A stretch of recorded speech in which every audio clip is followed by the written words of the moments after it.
Hello दोस्तों, आज के इस वीडियो में हम लोग देखेंगे क्लास 9th एनसीईआरटी साइंस का 5वां चैप्टर जीवन की मौलिक इकाई कोशिका के बारे में।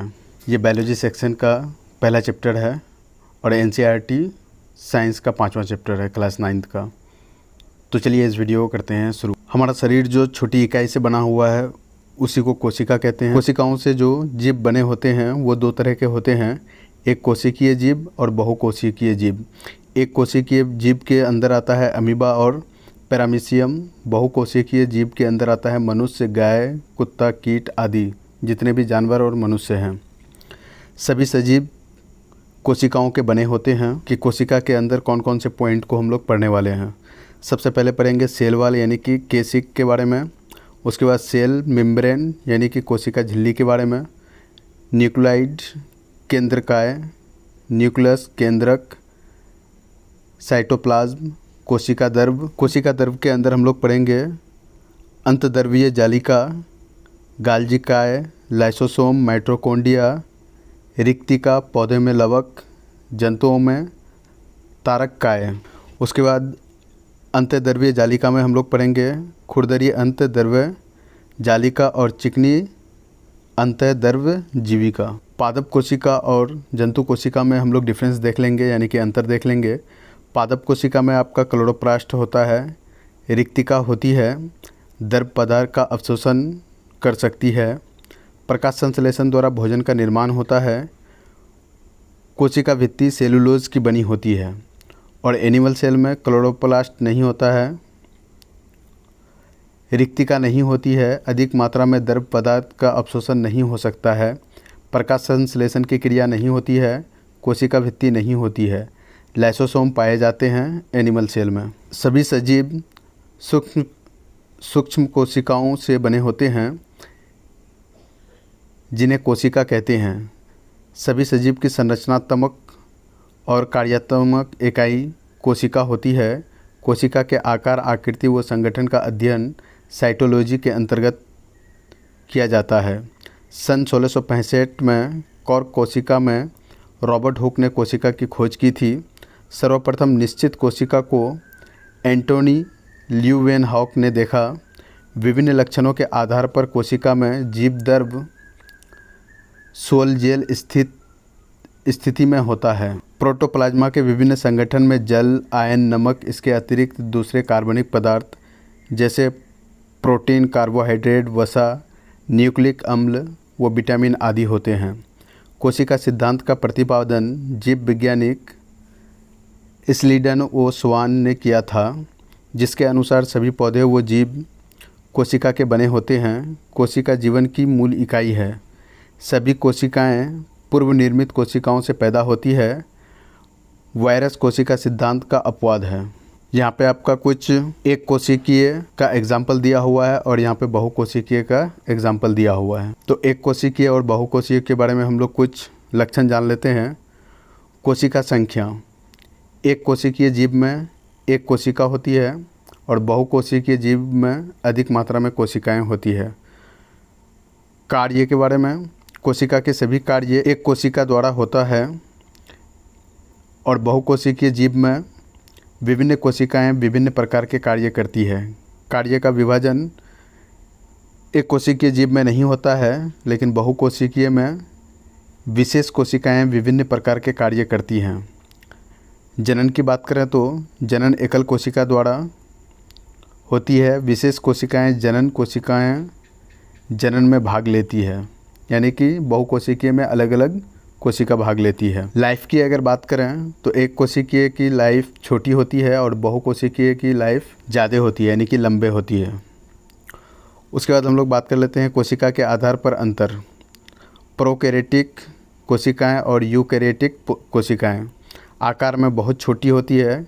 कोशिका का केंद्रीय भाग न्यूक्लियर झिल्ली से नहीं ढका होता है। केंद्रक अनुपस्थित होते हैं, झिल्ली द्वारा घिरे अंगक अनुपस्थित होते हैं। कोशिका विभाजन विखंडन या कोशिका विभाजन द्वारा होता है और यूकैरियोटिक के अंदर आपका आकार में बड़ी होती है, जबकि प्रोकैरियोटिक में आकार छोटी होती है। केंद्रीय भाग न्यूक्लियर झिल्ली द्वारा घिरा होता है और इसमें घिरा नहीं होता है। केंद्रक उपस्थित होता है, जबकि प्रोकैरियोटिक में केंद्रक अनुपस्थित होता है। अंग झिल्ली द्वारा घिरे हुए होते हैं। कोशिका विभाजन माइटोसिस या मियोसिस द्वारा होती है। कोशिकाओं का विभिन्न आकार व आकृति होती है। सामान्यतः कोशिकाएं अंडाकार होती है। ये आपका कोशिका का कुछ टाइप्स दिया हुआ है। कोशिका के आकार, विभिन्न जीवों की कोशिकाएं विभिन्न आकार की होती है। कुछ कोशिकाएं सूक्ष्मदर्शी होती है, जबकि कुछ कोशिकाएं नंगे आँखों से देखी जा सकती है। इनका आकार 0.2 UM से 18 सेंटीमीटर तक होती है। एक बहुकोशिकीय जीव का आकार सामान्यतः 20 से 30 mm होता है। सबसे बड़ी कोशिका शुतुरमुर्ग का अंडा 15 सेंटीमीटर लंबा व 8 सेंटीमीटर चौड़ा होता है। सबसे छोटी कोशिका माइकोप्लाज्मा 0.1 AUM होता है। मनुष्य का अंडा लगभग 0.1 मिलीमीटर लंबाई का होता है। कोशिका के भाग, सामान्यतः कोशिका के विभिन्न भाग कोशिका अंग कहलाते हैं, जो कि विशेष कार्य संपन्न करती है। सामान्यतः कोशिकाएं के 3 मुख्य भाग होते हैं। नंबर 1 प्लाज्मा झिल्ली, सेल मेम्ब्रेन, केंद्रक न्यूक्लियस और केंद्रक द्रव साइटोप्लाज्म। तो सबसे पहले हम लोग देख लेते हैं कोशिका झिल्ली यानी कि सेल मेम्ब्रेन के बारे में। कोशिका झिल्ली का प्लाज्मा झिल्ली या प्लाज्मा लेमा कहते हैं। यह प्रत्येक कोशिका को दूसरी कोशिका के कोशिका द्रव से अलग करता है। ये जंतु कोशिका व पादप कोशिका दोनों में पाई जाती है। यानी कि कोशिका झिल्ली आपको जंतु और पादप कोशिका दोनों में पाई जाती है। ये जंतु कोशिका में सबसे बाहरी झिल्ली व पादप कोशिका में कोशिका भित्ति के नीचे पाई जाती है। ये प्रोटीन व लिपिड की बनी होती है। कोशिका झिल्ली वर्णनात्मक पारगम्य झिल्ली होती है, जो कोशिका के अंदर या बाहर से केवल कुछ पदार्थ को अंदर या बाहर आने जाने देती है। सिंगर और निचोल्सन के फ्लूइड मोसेक मॉडल सिद्धांत के अनुसार ये एक प्रोटीन की सतह है, जो कि लिपिड की 2 सतह के बीच सैंडविच की तरह होती है, जो कि 75A मोटी होती है। ये लचीली होती है, जो कि मोड़ी तोड़ी व दोबारा जुड़ सकती है। ये फ्लूइड इनसाइड सेल है, ये वाला हिस्सा। नीचे वाला हिस्सा है फ्लूइड आउटसाइड सेल। उसके बाद ये दोनों के बीच में जो आपको गैप नज़र आ रहा है वो है चैनल, और ये दोनों कहलाता है आपको मोलेकुल्स। उसके बाद ये जो अंडा के तरह है ये आपका प्रोटीन होता है।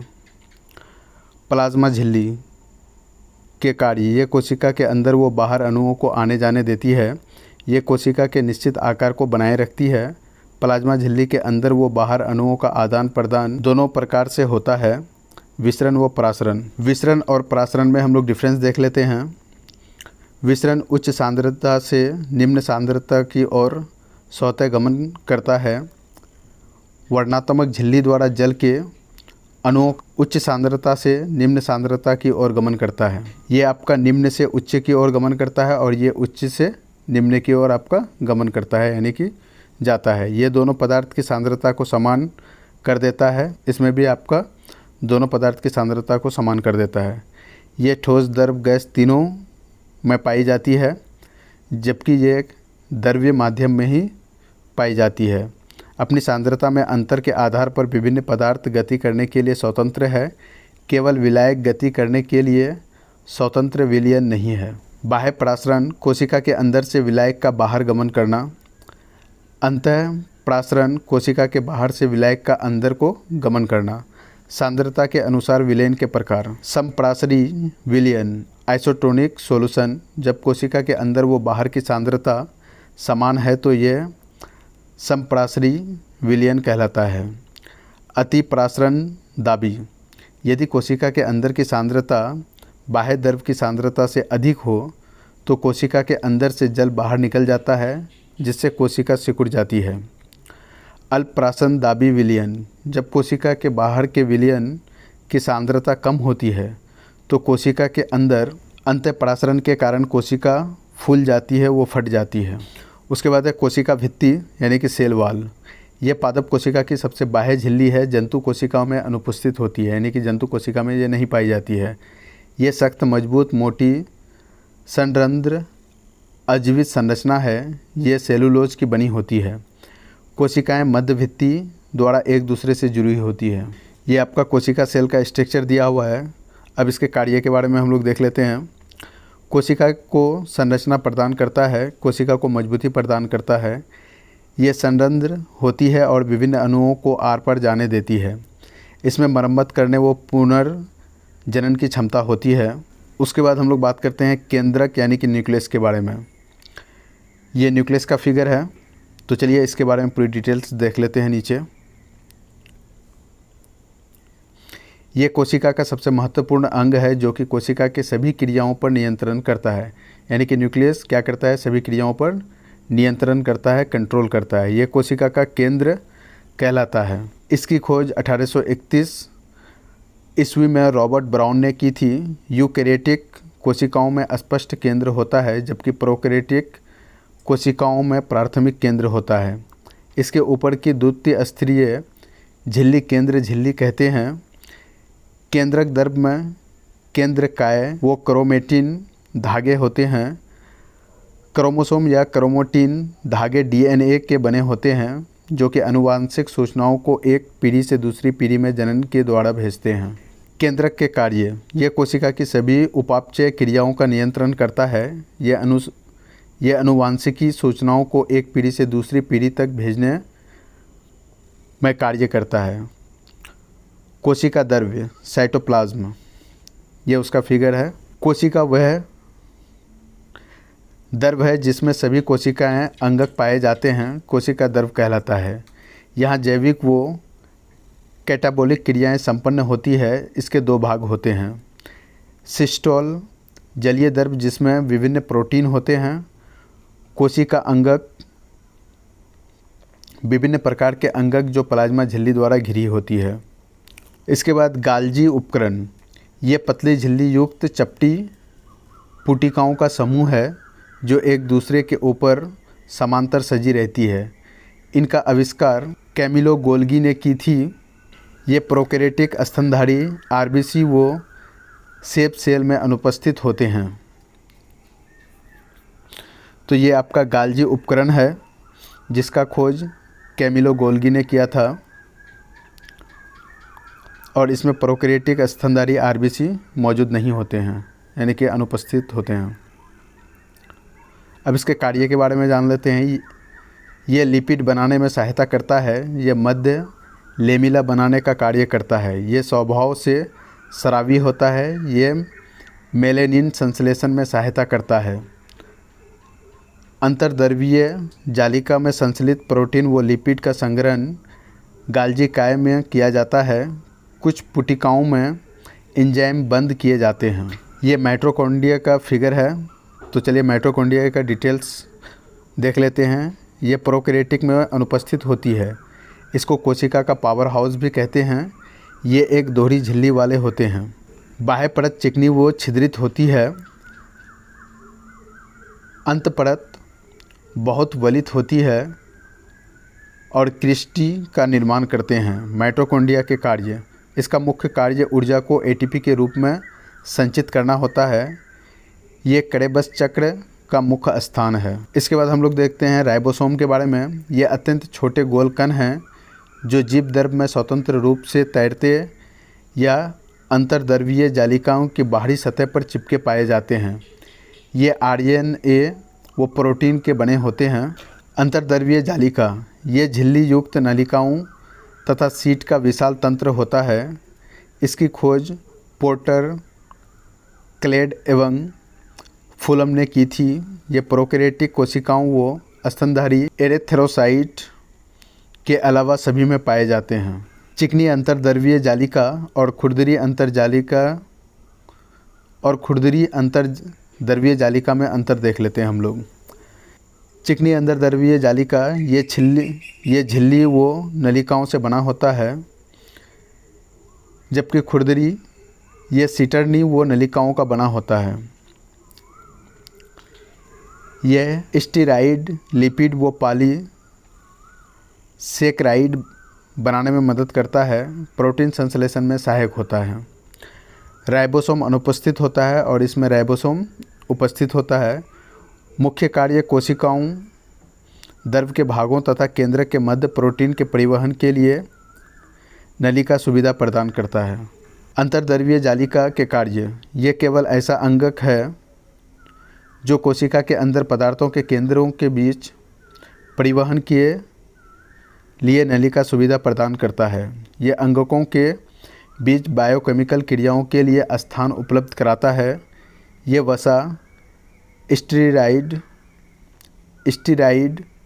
कोलेस्ट्रॉल के संश्लेषण में मदद करता है। ये कोशिकाओं में ACR विष तथा दवा को निर्विषीकरण में महत्वपूर्ण भूमिका निभाते हैं। राइबोसोम के कार्य। राइबोसोम अमीनो एसिड से प्रोटीन संश्लेषण का मुख्य स्थान है। सभी संरचनात्मक व क्रियात्मक प्रोटीन यानी कि एंजाइम का संश्लेषण राइबोसोम द्वारा किया जाता है। संश्लेषित प्रोटीन कोशिका के विभिन्न भागों में अंतर्द्रव्यीय जालिका द्वारा कोशिका के विभिन्न भागों तक भेज दिया जाता है। ये आपका लवक का फिगर है यानी कि प्लास्टिड का। ये केवल पादप कोशिकाओं में पाए जाते हैं, यानी कि ये सिर्फ प्लांट में पाया जाता है। जो आंतरिक संगठन में झिल्ली की कई परतें होती है जो एक पदार्थ के अंदर धसी होती है। इस पदार्थ को स्ट्रोमा कहते हैं। ये आकार व आकृति में रिबन, कुंडलित आदि तरह के होते हैं। ये 3 प्रकार के होते हैं। ल्यूकोप्लास्ट यानी कि ये सफ़ेद कलर का होता है, क्रोमोप्लास्ट लाल भूरे रंग का होता है और क्लोरोप्लास्ट जो कि हरे कलर का होता है।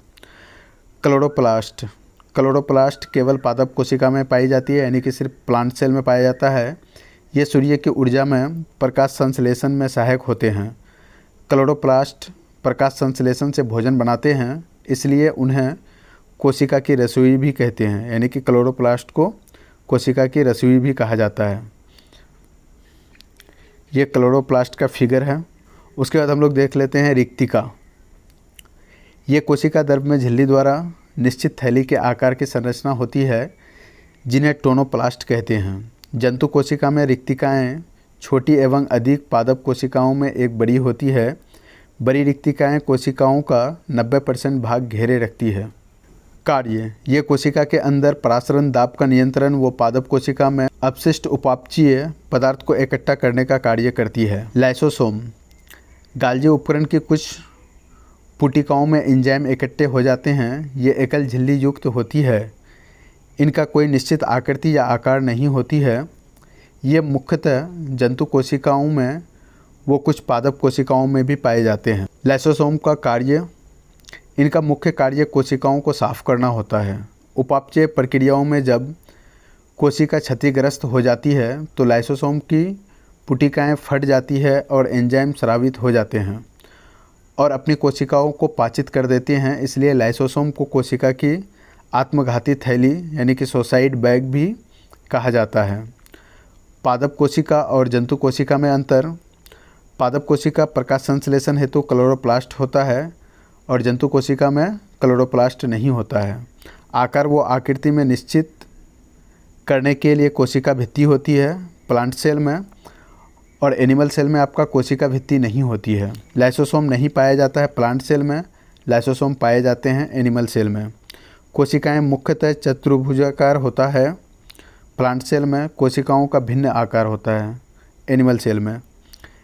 गाल्जी उपकरण पूर्ण विकसित नहीं होते हैं, गाल्जी उपकरण उपस्थित होते हैं और विकसित भी होते हैं। ये आपका प्लांट सेल है और ये आपका एनिमल सेल है। तो दोस्तों आज के इस वीडियो में इतना ही। अगर ये वीडियो आपको इन्फॉर्मेटिव लगा है तो इस वीडियो को लाइक और शेयर करें तथा इस चैनल में बने रहने के लिए इस चैनल को सब्सक्राइब करें। Thank you for watching this video.